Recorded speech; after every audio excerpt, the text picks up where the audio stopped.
ایک چھوٹی سی آیت تلاوت. اس آیت میں اللہ تبارک و تعالیٰ ارشاد فرماتا ہے کہ جو بھی شخص نیک عمل کرے گا، مرد ہو یا عورت، بشرطے کہ وہ ایمان والے ہو یا ایمان والی ہو، فَلَنُحْيِيَنَّهُ حَيَاةً طَيِّبَةً، یعنی اگر وہ شریعت کے پابند بن کر زندگی گزارے گا یا گزارے گی، اللہ تبارک و تعالیٰ ان سے وعدہ فرما رہا ہے کہ ہم انہیں پاکیزہ زندگی عطا فرمائیں، اطمینان و سکون والی زندگی عطا فرمائیں.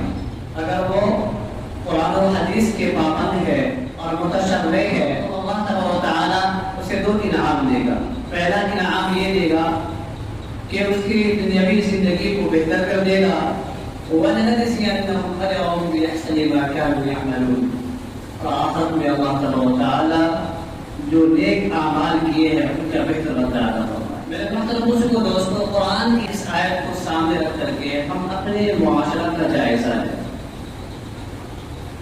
آج ہمارے معاشرے میں سکون نہیں ہے، بلکہ ہمارا معاشرہ اضطراب کا، بے چینی کا، بے اطمینانی کا شکار. اور اس کی واحد وجہ صرف اور صرف عورتوں کے اندر دین کا فقدان ہے، یعنی خواتین کے اندر دین کی کمی ہے. اگر کسی کامیاب معاشرہ کو آپ دیکھنا چاہتے ہیں تو معاشرہ اصلاحات کے ساتھ کامیابی اور کامرانی کی طرف گامزن ہے تو سمجھ لیجیے اس معاشرے کی خواتین صالحہ ہے، اس کے اندر دینداری ہے، وہ عفت و پاکدامنی کی حامل ہے. اور کسی معاشرے میں آپ دیکھیں کہ اس معاشرے کے اندر بے چینی ہے، اضطرابی ہے، لڑائی ہے، جھگڑا ہے، بے نمازی ہے، بچے کے اندر بدتمیزی ہے، کوئی تربیت نہیں ہے، تو سمجھ لیجیے اس معاشرے کی خواتین کے اندر دینداری ختم ہو چکی. کیونکہ کسی معاشرے کو کامیاب ہونے کے لیے عورتوں کا دیندار ہونا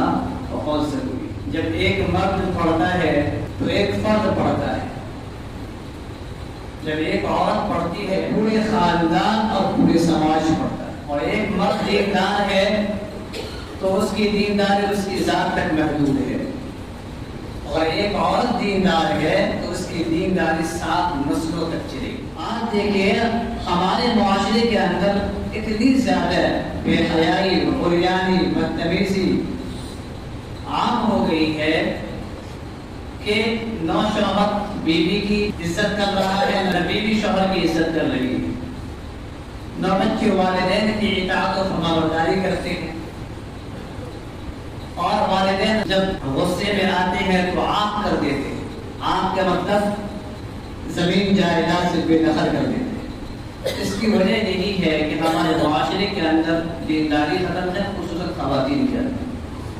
کیونکہ اگر عورت دیندار ہوتی ہے تو بچے کو صحیح منہج پر رکھ کر کے اسے تربیت کرے، اس سے ایک سنہرا کامیاب معاشرہ جنم لیتا ہے. اور عورت کے اندر دینداری نہیں ہوتی ہے تو پورا معاشرہ برباد ہے. آج ہمارے بچے کے اندر سے دینداری ختم ہوتی جا رہی ہے. اس کی وجہ یہ کہ والدین خود دیندار نہیں، عورت خود نماز کی پابندی نہیں کرتی، عورت خود حیا اور پاک دامنی کی حفاظت نہیں کرتی.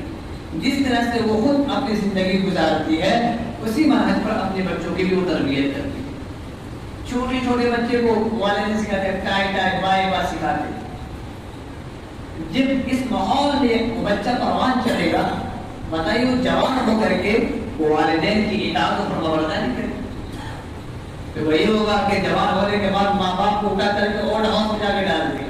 نقصان کا اور اس ذلت کے ذمہ دار والدین خود ہوتے ہیں کہ بچوں کو صحیح تربیت نہیں دیتے، نہ بچوں کے لیے دینی ماحول فراہم کرتے. ہمارے پاس بہت سارے لوگ آتے ہیں جھاڑ پھکوانے کے لیے، حافظ کو ٹائٹا کر دو بابا جی، مجھے بہت تکلیف ہوتی ہے. ارے اسلام نے ہر چیز کا طریقہ بتا دیا ہے، قرآن میں ہر چیز ہے، حدیث میں ہر چیز ہے. اب قرآن سے تو پوچھو نا یہ ٹاٹا بابا کہاں سے آ گیا، بائے بائے کر دو، ٹاٹا کر دو، یہ ہمارے اسلام کا طریقہ ہے. ابھی وہ بچے کو کوئی سمجھ نہیں ہے اور اس بچے کے اندر مغربیت ڈالی جا رہی ہے اور مغربی تہذیب و تمدن اس کے دماغ کے اندر گھسایا جا رہا ہے. تو بڑے ہو کر کے پھر آپ اس سے حوصلہ نہیں والا کیا ہے. میں پوری وضوح کے ساتھ کہتا ہوں تو وہی بچہ کھڑا ہو کر کے والدین کو اٹھا کر اولڈ ہاؤس پر ڈالتا ہے.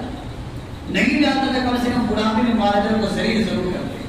اس کی وجہ یہی ہوئی کہ والدین اپنے بچوں کو صحیح تربیت نہیں کرتے. اسلام نے بہترین طریقہ سکھایا ہے رخصت ہونے کا، ملاقات کرنے کا. السلام علیکم ورحمۃ اللہ وبرکاتہ. ان 3 الفاظ کے اندر کتنی دعا ہے. السلام علیکم، آپ پر اللہ کی سلامتی ہو، ورحمۃ اللہ، اور اللہ کی رحمتیں ہوں، وبرکاتہ، اور آپ پر آسمان سے برکتوں کا نزول. کتنا پیارا جملہ ہے. لیکن یہ کہتے ہوئے مسلمان عار محسوس کرتے ہیں، ارے کون یہ کہے گا ماڈرن زمانہ ہے، وہ نہیں چیز ہے. کی وجہ یہی ہے کہ اگر والدہ دیندار ہوتی، ماں دیندار ہوتی، تو اپنے بچے کو یہ الفاظ نہیں سکھاتے، اپنے بچوں کو غلط بات نہیں سکھاتی وہ، بلکہ بیٹا غلط بات حافظ کو سلام کرو، چلو پھوپھا کو سلام کرو، ابو کو سلام کرو. یہ نہیں کہ ٹاٹا بابا یہ کہاں سے اٹھا کے دیا.